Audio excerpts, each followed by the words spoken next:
পুরাতন Gmail ID কিভাবে log in করবেন তা এই ভিডিওতে দেখানো হবে। ভিডিওটি শেষ পর্যন্ত দেখলে যে কোনো জিমেইল অ্যাকাউন্টকে লগ ইন করা শিখে যাবেন। জিমেইল আইডি ফোন থেকে ডিলিট কিংবা লগ আউট করা থাকলে কিভাবে সেইটাকে ফ্রি আনবেন তা এই ভিডিওতে দেখানো হবে। তাই ভিডিওটি না টেনে শুরু থেকে শেষ পর্যন্ত দেখবেন। চলুন শুরু করা যাক আজকের ভিডিও।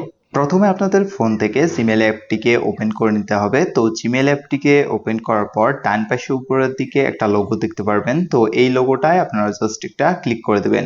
এখানে ক্লিক করার পর এই পেজটা চলে আসবে। এই পেজে আপনারা নিচের দিকে একটু স্ক্রল করে চলে যাবেন। যাওয়ার পর এখানে দেখতে পারবেন অ্যাড অ্যানাদার অ্যাকাউন্টের একটা অপশন রয়েছে, এখানে একটা ক্লিক করে দেবেন। ক্লিক করার পর এই পেজটা চলে আসবে। এই পেজে আপনারা গুগলের অপশন দেখতে পারবেন, এইখানে ক্লিক করে দেবেন। এখানে ক্লিক করার পর একটু ওয়েট করতে হবে, দেন আপনারা এই পেজটা দেখতে পারবেন। এই পেজে আপনারা একটা বক্স দেখতে পারবেন। তো এই বক্সটায় আপনাদের পুরাতন জিমেইল অ্যাকাউন্টের অ্যাড্রেসটি বসিয়ে দিতে হবে। তো আমি আমার অ্যাড্রেসটি এইখানে বসিয়ে দিতেছি। অ্যাড্রেসটি আপনারা এইখান থেকে দেখে নেন, এরকম অ্যাড্রেসটি আপনারা বসিয়ে দেবেন। দেওয়ার পর নেক্সট অপশনে ক্লিক করে দেবেন। নেক্সট অপশনে ক্লিক করে দেওয়ার পর এই পেজটা আসবে। এই পেজে আপনাদের জিমেইল অ্যাকাউন্টের পাসওয়ার্ডটি বসিয়ে দিতে হবে। আপনারা যদি জিমেইল অ্যাকাউন্টের পাসওয়ার্ড ভুলে যান সেক্ষেত্রে নিচের দিকে ট্রাই অ্যানাদার ওয়ে দেখতে পারবেন, এই অপশনটায় ক্লিক করে দেবেন। যেহেতু আপনারা পাসওয়ার্ড ভুলে গেছেন সে কারণে এখানে আপনারা পাসওয়ার্ডটাকে রিকভারি করতে পারবেন। তো এখানে ইন্টার পাসওয়ার্ড রয়েছে এবং ট্রাই অ্যানাদার ওয়েতে ক্লিক করে দেবেন। তো আপনাদের তারপরে এইখানেও ট্রাই অ্যানাদার ওয়েতে ক্লিক করে দিতে হবে। যতক্ষণ পর্যন্ত এই পেজটা আসছে না ততক্ষণ ট্রাই অ্যানাদার ওয়েতে ক্লিক করে দেবেন। এই পেজটা আসলে এখানে আপনারা দেখতে পারবেন আপনাদের রিকভারি অপশনগুলো রয়েছে। তো রিকভারি অপশনগুলোতে জাস্ট আপনারা ক্লিক করে আপনাদের অ্যাকাউন্টের পাসওয়ার্ডটাকে রিকভারি করতে পারবেন। তো আমি এখানে নাম্বারটায় ক্লিক করে দিতেছি।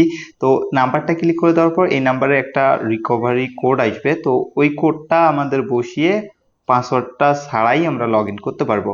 তো এইখানে আমার যেহেতু পাসওয়ার্ডটা মনে আছে বা আমার পাসওয়ার্ডটা রয়েছে, যার কারণে এখানে আমি পাসওয়ার্ডটা দিয়ে দিলাম। দেওয়ার পর নেক্সটে ক্লিক করে দিলাম। তো এই পেজটা চলে আসলো। এই পেজে রিকভারি অপশনটার কারণে ভেরিফাই করতে হবে। তো নাম্বারটা ভেরিফাই করার জন্য এইখানে এই পেজটা চলে আসলো। তো এই পেজে জাস্ট কন্টিনিউ অপশনে ক্লিক করে দিলে তারপরে নাম্বারটা অটোমেটিক্যালি ভেরিফাই হবে, কিংবা এইখানে নাম্বারে একটা ওটিপি কোড আসবে, সেই ওটিপি কোডটা দিয়ে দিলে তারপর এরকম একটা পেজ আসবে। এই পেজে আই এগ্রি অপশনটায় ক্লিক করে দেবেন। ক্লিক করার পর আপনাদের সামনে একটু ওয়েট করতে হবে। তো এখানে ওয়েট করার পর এরকম একটা পেজ আপনারা দেখতে পাবেন।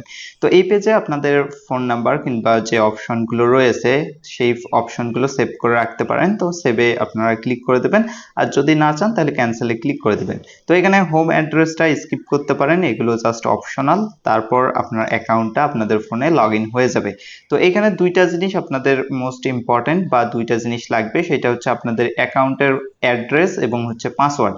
আর যদি পাসওয়ার্ড ভুলে যান সেক্ষেত্রে অ্যাকাউন্টের সাথে একটা রিকভারি ফোন নাম্বার অ্যাড করা থাকতে হবে। ওই ফোন নাম্বারের মাধ্যমে আপনাদের পাসওয়ার্ডটি রিকভারি করতে পারবেন।